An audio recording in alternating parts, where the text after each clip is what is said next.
আজ জাতীয় প্রেস ক্লাবে বৈষম্য বিরোধী নকল নবিশ দাবি আদায় পরিষদের ব্যানারে নকল নবিশদের চাকুরি জাতীয়করণের প্রস্তাবনা জনপ্রশাসন মন্ত্রণালয়ে দ্রুত প্রেরণার দাবিতে মানববন্ধন ও স্মারকলিপি প্রদান অনুষ্ঠিত হয়। মানববন্ধনে বক্তারা হুঁশিয়ারি উচ্চারণ করে বলেন, আমরা এই মানববন্ধনটা করেছি কারণ হচ্ছে আমাদের এই আইন মন্ত্রণালয়ে আমাদের ফাইলটা সেখানে আছে, সেখান থেকে সাইন করে দেওয়ার জন্য আমরা এই মানববন্ধন করছি। ওখানে আটকে দেওয়া হয়েছে।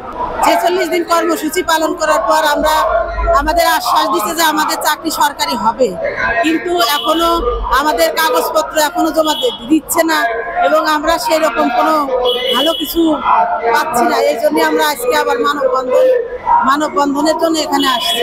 আমি কেন্দ্রীয় কমিটিকে আমি জানিয়ে দিতে চাই, যদি আপনাদের প্রয়োজন হয় আপনারা আবারও ডাকবেন, কিন্তু এভাবে আমরা বারবার যেন ডাক দিয়ে আসতে না হয়। আপনারা কোনোভাবে আমাদের বলবেন, অবশ্যই আমরা সকলে আসবো।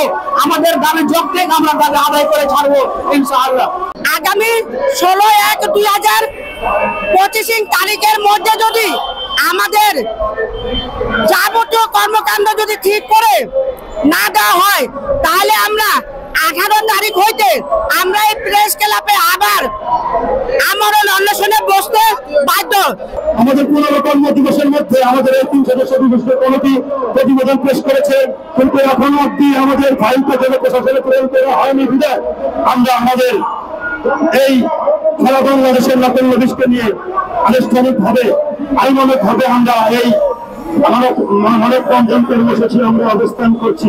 সবাই সারা বাংলাদেশের প্রত্যেকটি দপ্তরে আইনমন্ত্রক থেকে শুরু করে ভাষা মন্ত্রণালয়ের প্রতিটি দপ্তরে আমাদের এই মেসেজটুকু আমরা পৌঁছে দেব। আমেনা ইসলাম, আজকের সংবাদ।